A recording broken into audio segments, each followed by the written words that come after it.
Hey, I'm Cipher, artist, creator, technologist, and investor. I'm here with the musicdistrict.io, discovering new music and pioneering music's future in Web3, one broadcast at a time. What's up, everybody? This is Rollo from the Music District. This month's Artist Spotlight is a special one, and we're featuring an artist whose unique sound is as powerful as his Web3 business acumen. His Web3 promotion and marketing are not only providing him with these new innovative ways to market his music in these decentralized ways, but also offering other artists new ideas on how they could do it for themselves. An entrepreneur, producer, performer, actor, artist. This Artist Spotlight, we feature Cipher, who is sharing his valuable insights and tactics with the Web3 music community. Cipher exemplifies what it takes to be an artist in Web3. Beyond writing and releasing songs on the blockchain, his unique style and innate passion for producing videos, along with his dedication to his promotion and marketing of his music, in these new and exciting ways have transcended boundaries and are felt by fans all over the world. Cipher is a chart-topping foster kid from Texas. He streamed in 85 countries. His versatile sound ranges from rap to R&B and even pop. His single, Make You Mine, reached number 34 on the top 50 iTunes R&B charts, and his music video Flames premiered on MTV. And with millions of streams across platforms, his successful execution of his marketing strategies exemplify what it takes to be a Web3 artist. And he's here with us this month in the Music District. This Artist Spotlight is truly one for everyone, from Web 2 to Web 3 artists and fans around the world looking to discover new music, understand, learn, and even win big. Embark on this one-on-one interview with Cipher and join us on our quest for the Bitcoin, for something far more precious than sound, and beneath the layers of melody lies something worth over $68,000. This spotlight and this hunt will change lives forever. Will yours be one of them? So join us in this month's Artist Spotlight. Want a free Bitcoin worth over $60,000? You should. What's up, y'all? I'm Cipher, and I'm hiding a Bitcoin in the artwork that I'm releasing. I make music, images, animations, videos, NFTs, and ordinals. Once you find my Bitcoin, just take it. It's yours. If you want some details, some clues, or you're ready to join the hunt, tap in below to get started.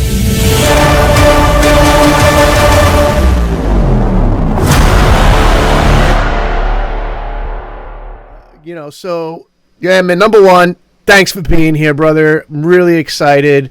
We obviously took notice. We've met in life during NFT NYC. We definitely had a great time. We vibed without a doubt. We even went to Smarts' studio down in New Jersey. I think the following day we hung out there too. And I just got to learn a little bit about you. And really what really excited me about your artistry is not only the music that you're creating, but the acumen, the business sense that you have for yourself, and basically how important that is to music as the sound itself, So I want to definitely speak to you a lot about that piece of your understanding, help people learn, educate them, give them some tips and ideas. But before we get into it, brother, introduce yourself. Let everyone know who you are. We are streaming, across all major platforms, national, international radio. Again, my name's Rollo from the Music District. Today here in Artist Spotlight, we have Cipher. Cipher, quickly introduce yourself. Let the people know who you are. What's going on, everybody? I'm Cipher. I'm a creator, an investor, and a technologist. And I got stuff going on in all three of those areas, right? So we could talk all day, I'm sure. let's talk about where it all started, your journey. You said you were a foster kid from Texas to a chart-topping artist. So let's really teach us, explain, educate us how this magnificent journey of yours got you to where we are right now. Yeah, so when I was younger, I had some trouble, just like family life wise. I was in a really bad environment, and one day I realized that the environment wasn't going to change. If I wanted change, I had to do something about it, right? And so I got out of that environment, and I was in the children's home for a while, and then they couldn't keep me any longer, so they found a foster home for me. And then I was able to reunite with a side of my family that was a good environment. So then it was so crazy. My mom literally had to battle the court. Like, I wanted to go back and live with my mom, and she had to basically sue the court for custody of me to get your own back. mother. My own mother. What the what? You're telling me so? I'm so confused. Once you're in foster care, you don't get out, I guess. I don't know. No shit. So obviously she got you back. She got me back. Good. And it wasn't her. Like, I'll put it out there. It wasn't her environment that was the bad environment that I was leaving, right? So, just so there's no confusion about that. Mm-hmm. But yeah, so I was just like, I wanted to get out of that environment. The first day when I left that environment, I wanted to go move in with my mom, and nobody knew how to contact her. I was a little kid. I didn't have a phone. People didn't have cell phones, really. People still had pagers and shit. I didn't even know her address or her phone number. I was like, hey guys, I need you to find my mom. Here's her name. She lives in Texas. Like, help me find her. And then she had to sue them for custody of me. Anyway. What a story, bro. How old were you when this was all happening? I was probably 13. You were a little Cipher. I was a little mini me, right? I was not doing anything in music. So back then it's funny. So I originally lived with my mom and was living in Texas, and I wanted to play drums, right, in the school. And I was in elementary school. I was in like 5th grade, and they were like, yeah, we don't do drums here. You got to wait till you get to middle school. Mm-hmm. And then that summer I moved to live with my dad, and he lived in Kansas. And when I got there and tried to enroll in school, or I did enroll in school, but I said, hey, I want to play drums, put me in the band. And they were like, oh, you had to start in 5th grade to play drums if you want to play in our band. And I was like, guys, look, I'm a kid trying to learn some drums. Why are you making it so complicated? Right. Such is fucking life, bro. It's overwhelming sometimes. Unfortunately, you learned a lot of that as a young kid, So, growing up, who was your biggest inspiration, and what year would you say as you got older, what age were you where you were just like, music was something that I want to do? Yeah. So I feel like I have like these stages of my life depending on where I was at, So when I lived with my mom originally, we listened to all kinds of music, everything, There was like no filter. I remember one night like off-roading in a Jeep Wrangler listening to Kid Rock in the middle of the dark, with my mom and her friends. She sounds cool. She's cool. And then I moved to my dad, and all we were allowed to listen to was religious music, right? Christian music. And so I literally had one single CD that I owned. It was a Jars of Clay CD. Fuck yeah. And that's the only CD I had. And so I had like my own little CD player, my own little headphones, and I would listen to that thing just over and over and over because it's all I had. So what age were you? Like, so drums, I guess, was like just a little taste of music, of you wanting to play the drums. Do you play drums right now? Yeah. So I don't think I really got to start even playing drums until I was like 15. Mm-hmm. When I finally got out of the foster system and everything and moved back in with my mom, when I moved in, she got me a drum set, like a, from Walmart, like a First Act drum set. Yeah, First Act. Yeah. Yeah, I know exactly what you mean. And I started playing that thing, and I must have drove them crazy, but I got good, like I really loved playing those drums, and I took them to my friend's house. We would practice over at his house, and he would play guitar. And after like I saw how much of a pain it is to move a drum set around, I was like, I need something smaller, and I started learning guitar. And we would literally go camping for like the whole weekend and just sit by the river and play guitar with my family, like around the campfire. Yeah, man. And so that's good. Now, were you writing at that time, or were you just like really just playing music? I was just playing music. I was just trying to learn an instrument, just trying to do something. I wasn't thinking about writing. Mm-hmm. What other instruments do you play? So you play the drums, guitar? That's everything for right now. Okay. I want to pick up keyboard, piano next. Right? Oh, yeah, I keep on saying this on every spotlight, and I had this conversation last night. I'm going to do it! I've got to learn the piano, man. I have to. This is my year. I just got to find the time. Yeah, man, that's great. So when did you release, would you say, your first song? The first song I ever dropped was in like 2019, Blowing Up. Okay. Blowing Up. Very good. Blowing Up. So that was 2019? Creating music, writing music, we get it. Most artists do it. But I think from a business stance or a business side of what music is, it's like, it's like I go to the gym every day, but still it's always 90% of your diet.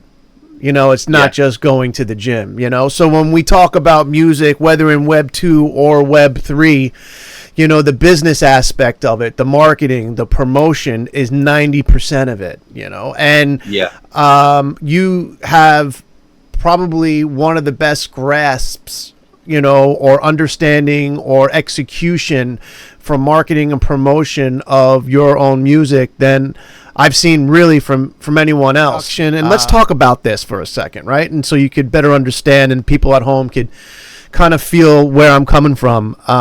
You wrote this song and you started doing these music videos, and I watched these music videos last night. So the first video that you made, what was it? What song was it? It was for Blown Up. It was for Blown Up. Well, I got a random friend to come and video me like by the creek, Yeah. and that was the first one. And it's funny, I look back on it and you can just see how much I've grown when you watch that video, and you're like, okay, so now look how far, how far this guy's come. Yeah. For me, it's fun to go back and look. So when you look at that video, did you executive produce and direct? I have directed all of my music videos. I would call myself the executive producer on all of them as well, right? I actually end up usually editing most of them myself. Even today, I'll hire a professional videographer. He'll come out with a badass camera setup, and he'll send me all the files, and I do all the chops, the edits, put it all together, the coloring, everything. I do all of that, and mostly because it's funny. Like, I've worked with so many videographers now, and everybody has their own different style, their own different flavor. Yeah. But it's like they don't deliver on my vision because they can't read my mind. So I usually just stitch it up myself. It's easier. Yeah. The editing piece. Now, what kind of applications are you using for the covers, and so the editing is like Premiere Pro, or what's going on there? Yeah, so I edit in Premiere Pro. If I'm doing any animation type stuff, I do it in After Effects. Album art, I started out just doing in Photoshop, and now I'm using it's like AI assisted, I would call it, right? Mm-hmm. I'll actually use like Midjourney, for example, to generate a static image for me. And then I'll take that and I'll add or remove elements to the image and then animate those in After Effects. Yeah, sometimes After Effects, sometimes it's easier to do it in Premiere Pro, right? Like I just dropped a song called Loud, and the NFT for that, I animated actually in Premiere Pro because it was easier.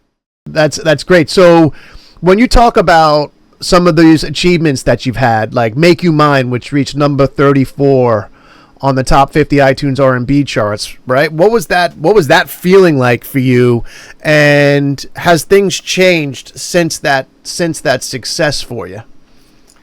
Yeah. So first of all, I mean, it feels awesome, right? It feels amazing when you can measure something, right? When you have an accomplishment that you can measure, and then that never goes away, right? Like, you always have that as a feather in the cap, right? Something that you did, right? Mm-hmm.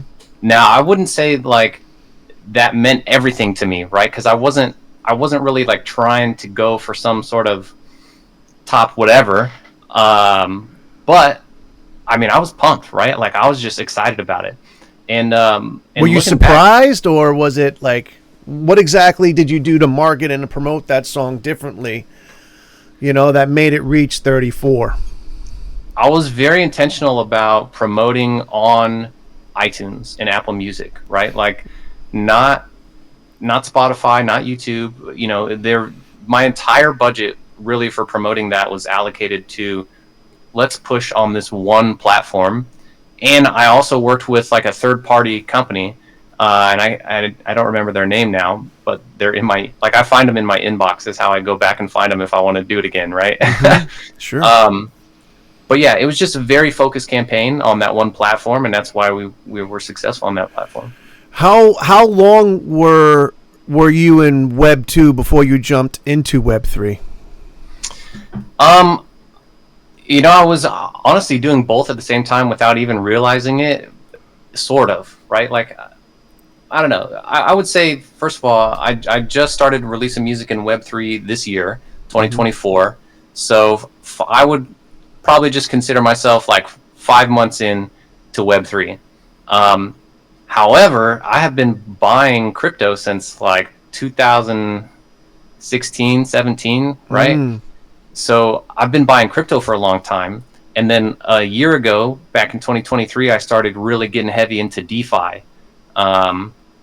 And then from there, just kind of taken off, right? Looking at SocialFi, looking at DAOs and dApps and all the things, right? All the things Web3. And now I'm making my own course for Web3 to help onboard people, because people want to do what we're doing. And there's not a lot of, like, it's so much do your own research. People don't even know where to start. So I'm making a Web3 accelerator to help accelerate their onboarding. That's amazing. I don't know if we spoke about this, but we created a virtual university called Onboard You. Okay. And which allows, anybody, Web 2 or Web 3, a virtual university to where they could roam around campus and check out different courses by entering, virtual classrooms. If you'd like one of those classrooms, man, we would more than happy support you there and give you that classroom to help onboard some of your fans and artists.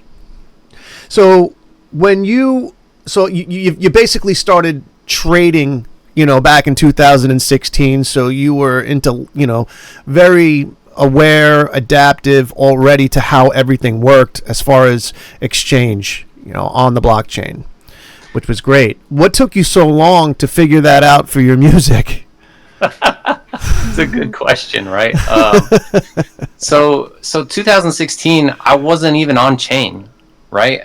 I was using a centralized exchange like Coinbase, Mm-hmm. I don't consider that on chain now that I know what I know, mm-hmm.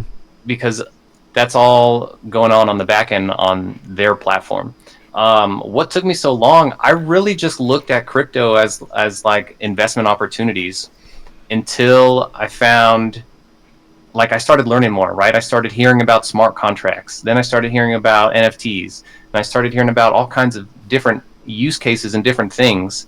And I guess I would say I took my time, right? I did my research. I really wanted to understand it. I'm a technologist, right? My background is in IT.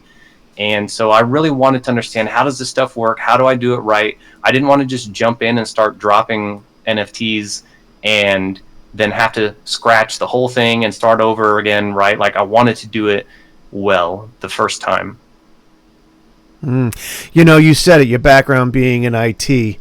And I got to tell you, my background is not. But just to stack on that, it is so important, right, to really spend the time and energy and learning a lot of the applications, the technology, the computers. It's a lot. Is that I'm sure the majority of Web 2 artists are not tech savvy, which is enough for anyone to be like, fuck this. I can't do it. It's just too much. And it is a lot. But the difference between Web 3 and Web 2 is that there's communities, there's people out there like you and I, who are always willing, to support. There's a piece there that I definitely want people to know, and that's really the community sense that Web 2 simply does not have. We did speak about, last Spotlight, we talked about record labels, and we spoke about artists. Basically, when they signed a deal, they basically bought themselves away from any sense of community. What they did buy was a following. Right. And so the business sense of Web3 really does not compare to the amount of knowledge that you needed in multiple categories in Web 2. I think just in general, Web 2 or Web 3, right? Mm-hmm. First of all, it's hard to understand how to be successful in music in Web 2. It's even harder to actually execute on the things that you have to do to be successful. And then Web 3 is like it's like getting a master's degree on top of that, right? So, I think there are so many barriers to entry for artists today. I mean, navigating distribution and royalties and tours and contact information, building a fan base, like all the things, so many things, right? Creating content, being consistent on social media. That's my weakness, right? I'm horrible about posting every day. I can't do it. And I'm like so hard on the content that I make that I want it to be amazing. And then I don't post, right? But then I win in other areas than that. So I think it's a balance. I think there's a lot that you have to put into it on a daily basis. I'd say, you got to be checking social media. That's where you're interacting with fans and growing your fan base, right? And then you want to practice, you want to rehearse, you want to get good at your craft, play your instrument, do your vocal lessons or whatever it is that that is your craft as an artist. And then that's just to maintain, right? That's just social media and practicing your craft. That's not actually creating new content, right? Writing new stuff. And then there's like a whole business development side that people leave out. How do I take this, what I'm doing, this content that I'm creating, and monetize it, turn it into a business, right? How do I automate as much of it as I can so I can multiply myself, it's a lot. There's a lot to do. Right. And so does it make more sense to edit it in pieces, like 3 parts, as opposed to 1? That type of thing, I think all of it. I think yes, right? I think post a long form one.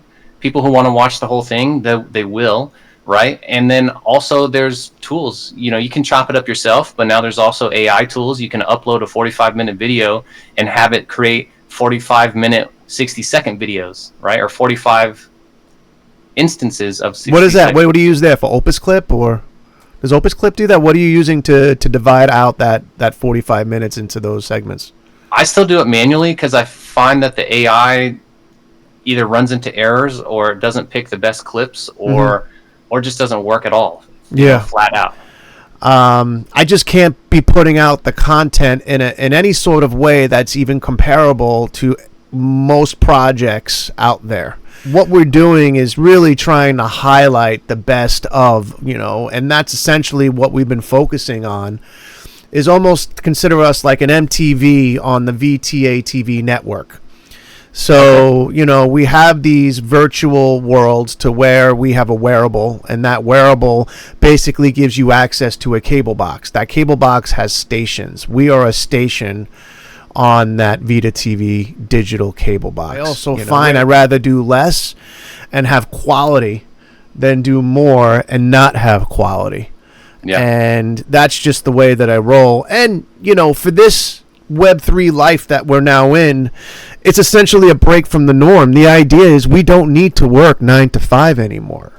Right. I mean, even though we do, maybe even more now, but it doesn't feel like work. You know what I mean? Like going to bed like 4 o'clock in the morning the last couple of days, and I just didn't do it on purpose. I thought it was 1 in the morning. I lost 3 hours. You know? Yeah. Because you're really creating and you're putting the pieces together and putting out some quality content, having some quality music and artists that you come on board. We have this educational piece, which this is. You got fans in 85 plus countries. How are you connecting with your fans? And how and have you made that transition of fans in Web 2 into Web 3? Sometimes the hard part, right? Sometimes finding the fans in and of itself is tough, and then staying connected with them and building a relationship with them is even harder, right?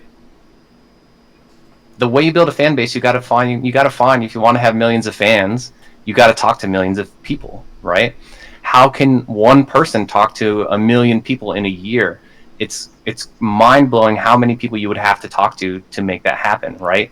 So I use some help. I automate it as much as I can. I try to automate the fan journey and throw my personal like touches in there and reach out to people too myself, right? So I've got a system essentially where I run ads, right? I say, hey, this is me. I'm Cipher. I make music. Check me out.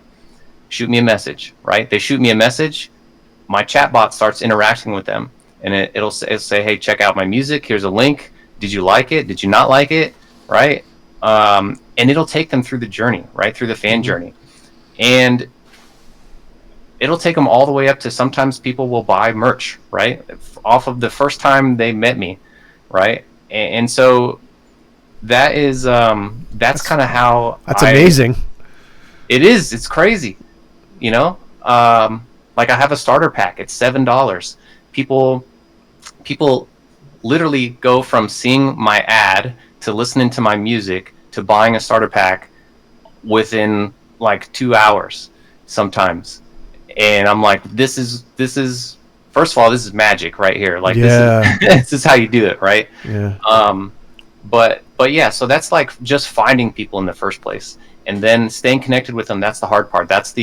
I got to get on social media every day. I got to go talk to people. I got to hop in spaces. The let's get in the Discord. Let's get in the chat. Let's get in the private Facebook group. Let's talk to everybody, right? All those channels are so disconnected though. You know, you have to go spend time on each of them. So that's really where the challenge is. And that's why some of the things that are going on in like Social-Fi right now are exciting. Yeah. You know, that's one of the issues that I saw with Web3. Even though we are decentralized, they're very much disconnected. And there's a lot of platforms, you know, even with some of the broadcast things that we do, we can no longer broadcast in Facebook. Facebook just made it just too difficult. Too many steps. You know what I mean? So it's just like, all right, well, Facebook is definitely an older gen. You know, you do what you can. But when you have so many other platforms out there that are so not as important, not more important. Yeah. You know, and there's just so much time that you could do to keep up with the platform's restrictions, and it's tough, man. But what would you say one of the most memorable experiences you've had with one of your fans, IRL or virtual? So I put out a song called Trapped, and it's about that time in my life where I was in that bad environment that I needed to get out of. And I had a fan reach out to me and say that they were thinking about killing themselves, and they heard my song and they listened to it like on repeat that day and changed their minds, and they're, you know, and they're still alive, and reached out to me and told me about them going through that, and that my music impacted them enough for them to not take their own life. And to me, that's like, there's nothing better than that. That's everything. That's everything. No, you know, fuck a Grammy, fuck a platinum plaque on a wall. Yeah. Like, this guy's alive because he heard my song and it impacted him so much, right? That is better than everything. You know, I think the authenticity of the music that we create is really the purpose of any music song that's ever been created. I find that when people start writing songs to be or to give a certain vibe, they lose the authenticity of who it is they actually are as an artist. Right. Yeah. So, one of the things, like you were saying, like just by being authentic, and putting out music that expresses you and nothing else, there is an audience out there for it. Somebody's going to connect with it. And I think with broadcasting and putting your message out there on social platforms allows you to find that audience and to potentially save a life. Yeah. Which is that's an amazing story, man. So right on, man. Thank you for that.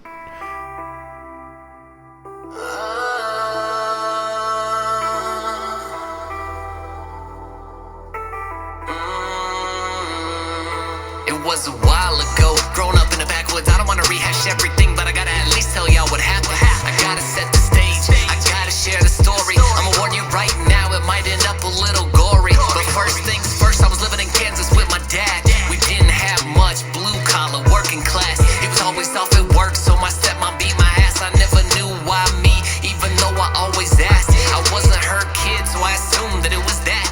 Maybe she was crazy, still living in the past. All I knew was that it hurt, and the pain it seemed to last. Especially out in the cold and the rain, trying to sleep in a patch of grass. Sometimes I couldn't piss, sometimes I couldn't sleep. Sometimes I got locked inside my room for a week. Had to break out the window just to find food to eat. All I thought was, I'm a kid, why's this happening to me?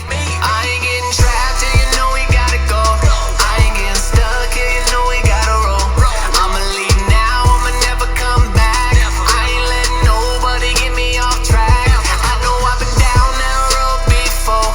I just hope you never, ever, ever had to go. I done made peace with my demons quite a long time ago. Didn't pack a single thing, just got up and hit the road. I'm trapped in a maze, I'm strapped into place. It's like the harder that I run, they just keep adding to the race. I can't slow down, no, I gotta pick up the pace. Used to have happiness, but now I always have to chase. I gotta break free so I don't die and fade away. I know I gotta leave, but somehow I wanna stay. I got my brothers and they need me, I can't leave them in this place. But I don't even have a key, I don't even know the way. I don't know how I made it through, I guess I made a way. She probably wish I never came back and stayed away.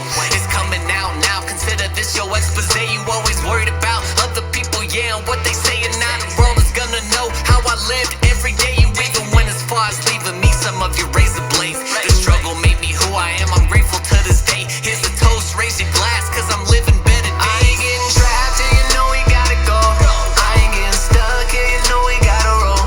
I'ma leave now, I'ma never come back. I ain't letting nobody get me off track. I know I've been down that road before. I just hope you never, ever, ever had to go. I done made peace with my demons quite a long time ago. Didn't pack a single thing, just got up and hit the road. I ain't getting trapped here, I ain't getting stuck here. No, whoa. I ain't getting trapped here, I ain't getting stuck here. No, whoa.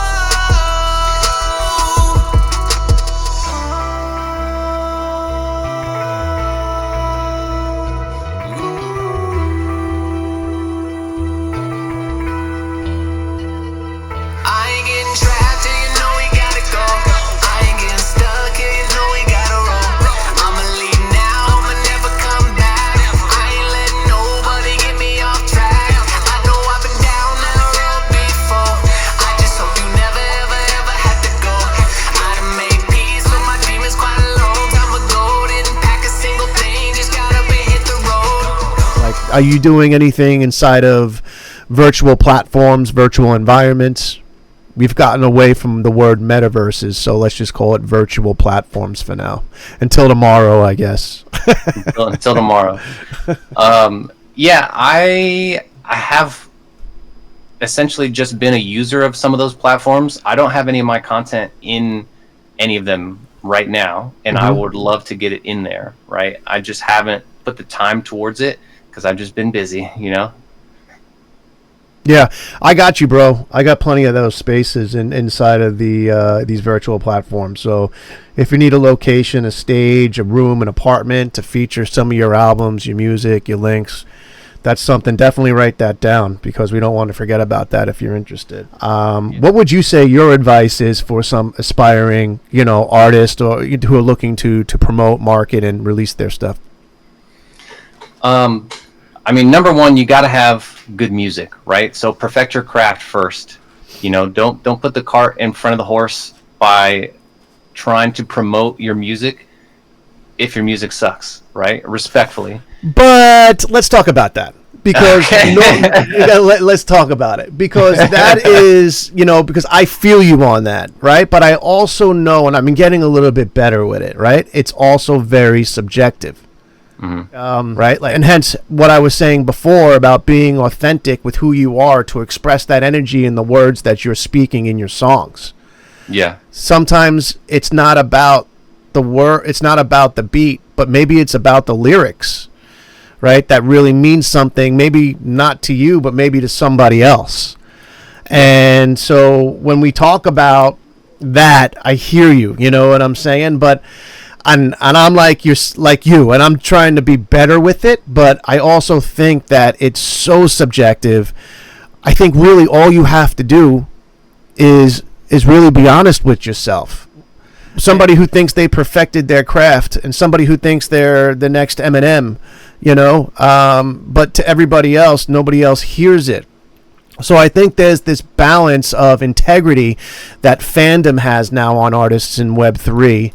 That Web 2 did not have. And I think we haven't really gotten there yet because everyone's just fluffing every single artist inside of every single community. And reiterate to myself that it's so very subjective. So just because I don't like a song doesn't mean somebody else might not like it, Right. But to your point, even to what it is that you do, I mean, you have other things as well going on too. I mean, your whole business acumen of promotion and marketing, that song Parachute, with that hook. Oh my God. Yeah, I'm telling you, that is a sweet hook, man. I love it. I love the song. So, I just want to be, there's a lot of ego with what it is that we do, as everybody does in music, because it's a necessary characteristic that artists need. But at the same time, you just hope that you find your tribe enough to support you and to continue on your path of more of those fans along the way. Honest, what I mean is, when you play that song back, does it fit in with whatever you're going for, right? If you took a playlist of this is what I am trying to sound like as an artist, right? And you listen to that playlist, and then your song pops up, and it doesn't sound like that at all, then you're not on the right track. You know? And I mostly mean the quality of your recording, your vocals, the instruments. Is your track clipping, right? Does it sound distorted, right? So I don't even mean about the writing itself. The writing should be good too, and the writing should be genuine. But when you record it and you listen to it, the actual recording, does that sound good, right? That's awesome. Right on, Cipher. Future projects, which obviously, let's just jump right in it. Let's talk about this amazing Bitcoin hunt that you have. When you were telling me about it, I just was like, what? Like, what? What do you mean? Like a real Bitcoin? Like a Bitcoin that's worth like 68 grand right now? I think it dropped to 68 last night, right? Or something like that. But let's just say over 60, whatever. How did you come up with this? Talk to us about your thinking behind it. And that investment in yourself is a beautiful thing too. But I also think it's also great to share with the Web3 community who could use this money to promote their own projects. Yeah. So I do see this as an exceptional promotion marketing strategy that you're doing. So tell us about it. Well, thanks. So first of all, you asked, how did I think about this, right? How did I even come up with this? And earlier in the interview, you said, why did it take you so long to go from from trading to to doing something, to dropping a project, right? To dropping NFTs or something, right? And this is why. I wanted to do something different. I didn't want to just come in and be another guy shilling NFTs in every Twitter space that I can join ever, right? Like, I didn't want to be that guy. I wanted to be the guy who did something that nobody ever fucking did before, that nobody even thought about, that nobody even conceived of in their brain. You know what I mean? So that's what I wanted. That's where this came from. That's where, like, I was thinking a year and a half ago, 18 months ago, what can I do that's different? What is nobody done? And I started to think, I'll hide a Bitcoin in a song, you know? I'll just leave it in the song. And then I thought, well, somebody's going to listen to that song and eventually they'll find it and there goes 60 grand. So that wasn't overnight. I would have found it. Right. So I thought, I got to make this harder. I got to make it more challenging. What am I after here? I'm after awareness, right? I want people to be aware of who I am, what am I doing, and what is, the music that I create. Like, I want awareness and I want engagement. And if those are what I want, how can I get that and do something that no one's ever done before? And that's where I came up with, okay, instead of hiding it in a song, I'll hide it in my portfolio, right? It'll be scattered. They'll have to really dig into my content and get to know me to find it. Right? So talk to me about these clues. What are they? What's the latest? And what do they mean?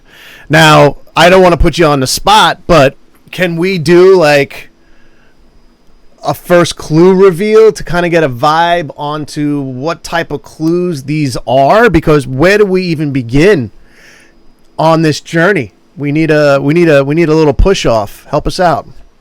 Yeah, I can drop a clue. First of all, I have a bunch of clues. Where do you begin on the journey? You go to Cipherpunks.xyz.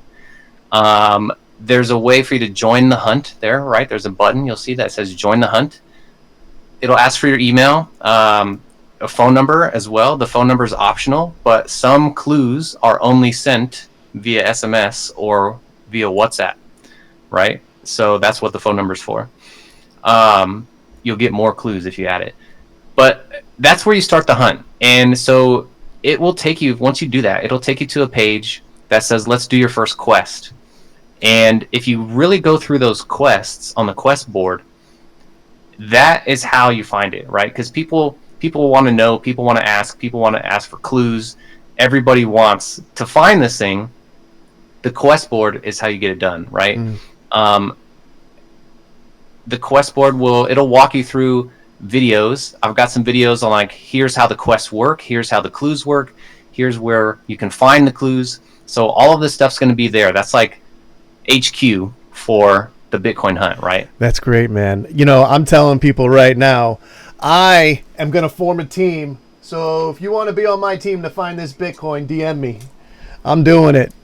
I'm doing that. I want to find that. That's. I could use that for the music district. I'm going to try to find it. Well, you don't even need to play this as an individual. You could play this under one team and split the proceeds of what that Bitcoin is later on, which is kind of cool. How many clues are there? There's at least 100 right now. There's over 100. Now, are the clues continuing? Are they going to keep being created, these clues? Yeah, I will keep creating new clues until the Bitcoin is found. So they'll get better and better, right? And it's across all your content. Yeah. So on, like, as you go through the quest board, it kind of tells you where they're all at. Okay. But just for general awareness, for everyone to know who's watching, there are clues that are sent via email, some clues that are sent via SMS or WhatsApp.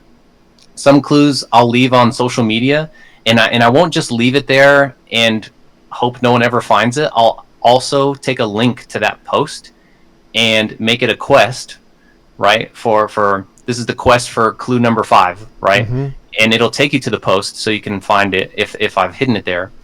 Do these clues stand out? Yeah, I'll say specifically that this is clue number 5. And I also have a video that I play, and it's like, it shows basically like it's an animation of a clue popping up, right? Mm-hmm. That's how you know it's an official clue. because it has that animation. I'll have the QR code up there. People could scan that, take you right direct to start those quests. This is definitely exciting, man. And how long do you think it will take for somebody to find it? Could it be like overnight? Could it be a year? Like, what is your expectation of it? I mean, it could be a year. I think people could start finding it as early as this fall. But it's May. I think about 4 or 5 months from now, people have everything that they need to find it. Woo! You heard it. So what would it be? I'd have to invest in some of your art, invest in those NFTs, right? Which essentially would pay for itself times 1,000 if I could find this thing. Times 6 million, probably. Right? Yeah. yeah. Don't sell you. So I'll say I set this up in a way where you don't actually have to spend $1 to find the Bitcoin. But if you do, the more, like if you buy NFTs, each NFT will also unlock a clue, right? So every time you buy an NFT, you're also buying a clue. And those clues are going to be hidden behind a token gate, and you cannot see the clue unless you prove that you own that NFT by clicking through the token gate, right? You connect your wallet, you present your NFT, then you can see what the clue is. Yes. And so people know at home, I do not know where this Bitcoin is. I am in this game like everybody else. How many people have now signed up? Like around 50 people so far in the last couple of days? 72 as of this morning. Right on, man. Congratulations. This is going to be exciting. We'll do a monthly update of the clues that I've actually, well, I wouldn't want to necessarily share my clues with people, would I? It's up to you. Right? Share them with your team. Share them with others. If they're public clues, people might already be aware of them anyway. Right. So, yeah. Brother. So listen, one of the things that we do here at Artist Spotlight is we always ask an artist, because in the spirit of promotion and community, we like to ask artists to promote another artist that they know that they would like to promote themselves inside of their own Artist Spotlight. Do you have an artist that you would like to take time to promote that could use the support of our network and each other to get their music more widely recognized? Yeah. So a bunch of artists come to mind. I feel like I'm going to get in trouble with a bunch of people now if I don't say them. Give me someone who is amazing and could use the support to increase their community. Jaden Violet. We'll bring Jaden in here, and I appreciate that. I'm sure he's going to appreciate you. Jaden's an amazing guy. You know, I've met him a few times in NYC. Big hustler, just like you. You know, as far as the business aspect, he's thrown a lot of IRL events successfully. I mean, this particular, you know, speaking of Jaden, you know, doing so much of what we do. One of the things that we want to be careful about is burning out. We're just getting started, right? So it's really important for people like yourself and people who are like, you know, really in there, you know, doing the business piece, which is most successful Web3 artists, you know. You got to be careful of burnout. So what is it that you're doing for your own mental health to keep clean, keep clear? Anything you want to share with that? Any sort of tactics? We travel. We like to get away, right? So at least once a year, our goal has been to get to like a new country every year, at least one. We're averaging 3 new countries a year because my wife really loves to travel. So yeah, that's how I get away. That's how I avoid burnout. That's how I really like reset for myself anyway, is I just get out of town, man. I hop a flight. I'm heading to Ireland in 4 hours. So awesome. Any final thoughts? Like, is there anything you want to share with your fans, Web3 music community, and how could fans stay updated with you for your latest projects and how to connect? Well, yeah. So on all social media platforms, my handle is Cipher Killed It, and that's CIPHER, and the website right now, that's Cipherpunks.xyz. That's the spot to go. Hey, that's awesome. I'm Cipher. artist, creator, technologist, and investor. I'm here with the musicdistrict.io, discovering new music and pioneering music's future in Web3, one broadcast at a time.